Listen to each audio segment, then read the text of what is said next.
সুপ্রিয় শিক্ষার্থী বন্ধুরা, তোমরা কেমন আছো? আমার চ্যানেল পক্ষ থেকে তোমাদের সবাইকে শুভেচ্ছা ও স্বাগতম। তো আজকে আমি তোমাদের সামনে আসছি নতুন একটি ক্লাস নিয়ে। তো আজকের ক্লাসে আমি তোমাদের যে প্রশ্নটার সমাধান দেব সেটা হচ্ছে তোমাদের 24 নম্বর, অর্থাৎ এই অধ্যায়ের সর্বশেষ যে অঙ্কটা 24 নম্বর একটা সৃজনশীল অঙ্ক। তো এই অঙ্কটার সমাধান আজকে দেব। তো অঙ্কটাতে বলছে একটি শূন্য দলকে 6, 7, 8 সারিতে সাজানো যায়, কিন্তু বর্গাকারে সাজানো যায় না। এটা হচ্ছে আমাদের উদ্দীপক। তো প্রথম ক নম্বর প্রশ্নটা হচ্ছে 8-এর গুণনীয়কগুলো বের করো। খ হচ্ছে শূন্য সংখ্যাকে কোনো ক্ষুদ্রতম সংখ্যা দ্বারা গুণ করলে শূন্য সংখ্যাকে বর্গাকারে সাজানো যাবে। গ নম্বর হচ্ছে ওই দলে কমপক্ষে কতজন শূন্য যোগ দিলে শূন্য দলকে বর্গাকারে সাজানো যাবে। তো প্রথমে চলো শিক্ষার্থী বন্ধুরা, আমরা ক নম্বরের প্রশ্নটা সমাধান করব। আমি চেষ্টা করব ভেঙে ভেঙে তোমাদের খুব সুন্দর করে বুঝিয়ে দেওয়ার জন্য। তো সেজন্য তোমরা একটু মনোযোগী হও, আশা করি বুঝতে পারবে। তো প্রথমে ক নম্বর যে প্রশ্নটা হচ্ছে 8-এর গুণনীয়কগুলো বের করো। তো চলো শিক্ষার্থী বন্ধুরা, আমরা 8-এর গুণনীয়কগুলো বের করি।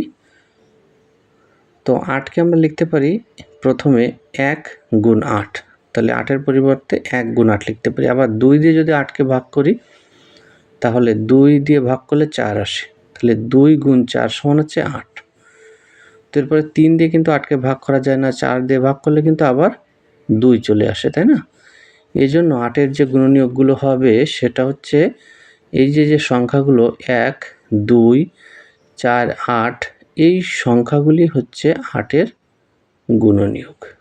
তো আশা করি শিক্ষার্থী বন্ধুরা তোমরা কিভাবে একটি সংখ্যার গুণনীয়ক বের করতে হয় সেটা হয়তোবা বুঝতে পারছো। এবার আমরা পরবর্তী যে প্রশ্নটা খ নম্বর প্রশ্নের সমাধানটা করব। শূন্য সংখ্যাকে কোন ক্ষুদ্রতম সংখ্যা দ্বারা গুণ করলে শূন্য সংখ্যাকে বর্গাকারে সাজানো যাবে? তো আমাকে প্রথমে দেখো উদ্দীপকে দেওয়া আছে 6, 7, 8 সারিতে শূন্য দলকে সাজানো যায়। তো এখানে 6, 7 এবং 8 সারিতে সাজানো যায়, কিন্তু 6, 7, 8 এর এই যে সংখ্যাগুলো, এই সংখ্যাগুলোর লসাগু কিন্তু আমাদের মোট শূন্য সংখ্যা হবে। তাহলে প্রথমে আমাদের কাজটা হবে যে 6, 7, 8 এর লসাগু বের করা। তাহলে এই 6, 7, 8 এর লসাগুটা বের করলেই আমরা যে শূন্য দলে কতজন শূন্য সংখ্যা ছিল সেটা আমরা পেয়ে যাব। অতএব আমরা এখানে লিখব যে এখানে 6, 7, 8 এর লসাগু এর মান হবে নির্ণেয় শূন্য সংখ্যা। তো এই কথাটা কিন্তু তোমরা আশা করি বুঝতে পারছো। এখন কিভাবে লসাগু নির্ণয় করতে হবে সেটা একটু দেখো। 6, 7, 8 প্রথমে আমরা 2 দিয়ে যদি ভাগ করি তাহলে 6-এর ভিতর 3 দুগুণে 6, 3 2 বার যায়, 7 থেকে গেল, 8কে ভাগ করলে পাচ্ছি 4, 4 দুগুণে 8। তো দেখো 3, 7 এবং 4 কিন্তু এখানে আর ভাগ করা যাচ্ছে না। 4কে ভাগ করা যায়, কিন্তু আরেকটি সংখ্যা থাকতে হবে যেটা বিভাজ্য। এজন্য আমরা 2, 3, 7, 4 সংখ্যাগুলোকে গুণ করব। গুণ করলেই কিন্তু 6, 7, 8 এর লসাগু পেয়ে যাব, অর্থাৎ 168। তো আমরা লসাগুটা নির্ণয় করলাম এবং শূন্য সংখ্যাও কিন্তু পেয়ে গেছি 168। এখন 168 এর যে উৎপাদক, এই উৎপাদক হচ্ছে নির্ণয় করতে হবে। এখন যেহেতু আমাদের দেখো ওখানে বলছে যে কোন ক্ষুদ্রতম সংখ্যা দ্বারা গুণ করলে শূন্য সংখ্যাকে বর্গাকারে সাজানো যাবে। যেহেতু গুণ করার কথা বলছে তাহলে উৎপাদক নির্ণয় করলে এবং জোড়া বাঁধার পরে যে সংখ্যাগুলো বাকি থাকবে সেই অনুরূপ সংখ্যা গুণ করলে কিন্তু বর্গাকারে সাজানো যায়। আমরা কিন্তু লসাগু নির্ণয়ের ক্ষেত্রে এটা জানি। তো প্রথমের উৎপাদকটা নির্ণয় করব। উৎপাদকটা নির্ণয় করব বলতে এটা বোঝাচ্ছে যে 168-র ভিতরে আসলে কি কি আছে। প্রথমে 2 দিয়ে ভাগ করেছি 84, তারপর আবার 2 দিয়ে ভাগ করছি 42, আবারও 42কে 2 দিয়ে ভাগ করলে কত থাকছে 21। এবার 21কে 3 দ্বারা ভাগ করলে পাচ্ছি 7। তাহলে 3টা 2 এবং একটা 3, একটা 7 কিন্তু এই 168কে ভেঙে আমরা পেলাম। তাহলে এটাই কিন্তু 168 এর উৎপাদক, অর্থাৎ এটাকে বলা আছে মৌলিক উৎপাদক। এই সংখ্যাগুলোকে আর ভাঙা যায় না। এবার যদি জোড়া তৈরি করি, অর্থাৎ জোড়া করে যদি আমরা লিখতে চাই, তাহলে আমরা দেখো দুটো 2 নিয়ে একটা জোড়া, এরপরে কিন্তু আর জোড়া বাঁধা সম্ভব নয়, কারণ 2 আর নেই। একটা 2 আছে কিন্তু আর 2 নয়, 3 একটা আছে আর একটা 3 নয়, 7 একটা আছে কিন্তু আর একটা 7 নেই। তাহলে কি আমরা কি বলতে পারি যে এখানে 2, 3 এবং 7 জোড়াবিহীন? অবশ্যই বলতে পারি। তাহলে এখানে 2, 3, 7 জোড়াবিহীন। অতএব 168 সংখ্যাটি কিন্তু পূর্ণবর্গ নয়। যদি জোড়াবিহীন কোনো সংখ্যা থাকে, একটি সংখ্যা থাকলেও কিন্তু সেটা পূর্ণবর্গ সংখ্যা হবে না। কিন্তু এখানে 3টে সংখ্যা জোড়াবিহীন আছে, যার কারণে আমরা বলবো যে 168 পূর্ণবর্গ সংখ্যা নয়। পূর্ণবর্গ সংখ্যা যদি হতে হয় তাহলে তার সাথে কিন্তু আর একটা 2, আর একটা 3 এবং আর একটা 7, অর্থাৎ মোট 3 × 7 = 21, 21 দুগুণে 42 দ্বারা 168কে গুণ করতে হবে। আমাদের কিন্তু বলছে যে কোন ক্ষুদ্রতম সংখ্যা দ্বারা 168কে গুণ করলে সংখ্যাটি পূর্ণবর্গ হবে। তাহলে দেখো, যে সংখ্যাগুলো জোড়াবিহীন ছিল ঠিক সেই অনুরূপ সংখ্যাগুলো যদি আমরা আবার গুণ করি তাহলে কিন্তু জোড়া চলে আসে, তাই না? এই অনুরূপ সংখ্যাগুলো হচ্ছে আমরা গুণ করলে পাচ্ছি 42। তাহলে 42 দ্বারা 168কে গুণ করলে শূন্যদলকে বর্গাকারে সাজানো যাবে। আমাদের উত্তর হচ্ছে 42। তাহলে আমরা লিখব নির্ণয় উত্তর সমান হচ্ছে এই 42। তো আশা করি শিক্ষার্থী বন্ধুরা তোমরা বুঝতে পারছো খ নম্বরের অঙ্কটা, যে কোন ক্ষুদ্রতম সংখ্যাটা গুণ করলে। যখন গুণ করার কথা বলবে তখনও কিন্তু আমাদের মৌলিক উৎপাদক বের করে জোড়া নির্ণয় করে দেখতে হবে।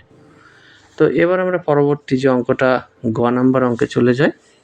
গ নাম্বার অঙ্কটা দেখো, যে বলছে ওই দলে কমপক্ষে কতজন সৈন্য যোগ দিলে। যখন যোগের কথা বলবে তখন কিন্তু আমরা আগে বর্গমূল নির্ণয় করে দেখব যে কত অবশিষ্ট থাকে। তাহলে ওই দলে কমপক্ষে কতজন সৈন্য যোগ দিলে সৈন্যদলকে বর্গাকারে সাজানো যাবে। তাহলে এই অঙ্কটা করার ক্ষেত্রে যদি বলে সৈন্য যোগের কথা বলে, তখন আমরা কি করব, ভাগ প্রক্রিয়ায় যে বর্গমূল, এই বর্গমূলটা আমরা নির্ণয় করব। আর যদি গুণ করার কথা বলে তাহলে আমরা মৌলিক উৎপাদক আগে বের করব, তারপর জোড়া নির্ণয় করব। এই কথা দুটো কিন্তু তোমরা অবশ্যই মনে রাখবে, তাহলে অঙ্ক করতে তোমাদের সমস্যা হবে না। দেখো 168কে আমরা ডান দিক থেকে জোড়া নির্ধারণ করব, 68 তারপরে 1, তাই না? তো বর্গমূল নির্ণয়ের ক্ষেত্রে আমরা 1-এর ভিতরে 1 যাচ্ছে, এককে 1, 1-এর ডাবল হচ্ছে 2 বসাতে হবে বাম পাশে, এবং কেটে নিয়ে আসলাম 68। এরপর দেখো এমন একটা সংখ্যা যা ভাগফল এবং বাম পাশে একই সংখ্যা বসাতে হবে, সেটা হচ্ছে 2। তাহলে 22-এর সঙ্গে 2কে গুণ করলে 44, আর বিয়োগ করলে আমরা কত পাচ্ছি, 24। দেখো 24 কিন্তু অবশিষ্ট থেকে গেছে। তাহলে আমরা কি বলতে পারছি, যে যেহেতু 24 অবশিষ্ট থেকে গেছে, তাহলে কি 168 পূর্ণবর্গ?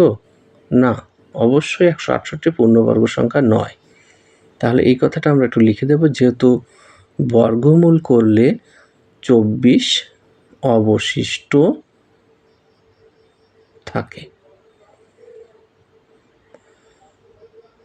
অতএব অথবা আমরা একরকম বলতে পারি যে তাই 168 পূর্ণ বর্গ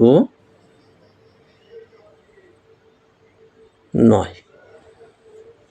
তো কথাটা কি তোমরা কি সবাই বুঝতে পারছো? আশা করি বুঝতে পারছো।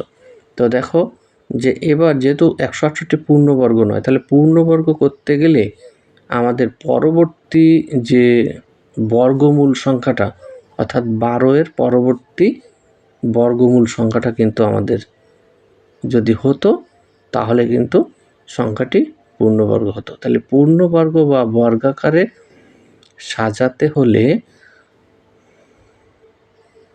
পূর্ণবর্গ বা বর্গাকারে সাজাতে হলে দেখো কতজন শূন্য যোগ দিলে শূন্যতলকে বর্গাকারে সাজানো যায়। তাহলে সাজাতে হলে আমাদের কি করতে হবে, 12-র পরবর্তী বর্গমূল যে সংখ্যাটা সেই সংখ্যাকে আমরা প্রথমে গুণ করব। তাহলে 12র পরবর্তী বর্গমূল সংখ্যা হচ্ছে 12 যোগ 1, যেহেতু পরবর্তী সংখ্যাটা 12র পরবর্তী সংখ্যাটা হচ্ছে 13। তাহলে 13 যদি হতো বর্গমূল, তাহলে সংখ্যাটি আসলে কত হতো? 13 গুণ 13, তাই না? 13 গুণ 13, অর্থাৎ বর্গমূল হতে হবে 13। এই কথাটা কিন্তু আমি এখানে লিখছি। সুতরাং 13 গুণ 13 সমান 13 দিয়ে 13কে গুণ করলে আমরা পাই 169। তো আমরা গুণও করতে পারি 3 13 39, 3 13 39 9, হাতে থাকছে হচ্ছে 3, 13কে 13 আর 3 16। তো বাম পাশে আমরা 16 বসিয়ে দিই। দেখো 16 বসালে পাচ্ছি হচ্ছে 169। তাহলে কি হবে? যে বর্গমূল যদি 13 হয়, তাহলে সংখ্যাটি কত হচ্ছে? 13 গুণ 13, অর্থাৎ 169।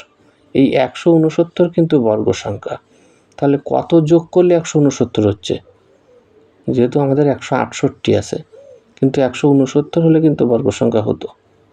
তাই গ নম্বরে দেখো খেয়াল করে তোমরা যে কত যোগ করলে বর্গ সংখ্যা হবে।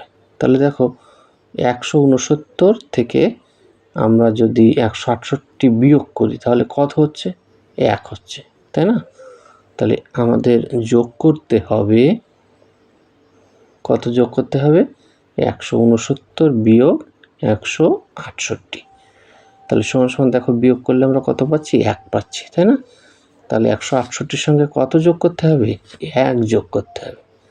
তাহলে অতএব আমরা যে নির্ণয় উত্তরটা, সেটা আমরা লিখে দিতে পারি যে নির্ণয় উত্তর সমান হচ্ছে 1। তো এই ছিল আমার আজকের অনলাইন ক্লাস।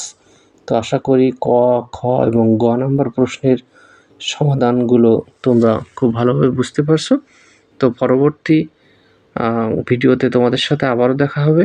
সে পর্যন্ত তোমরা ভালো থেকো, সুস্থ থেকো।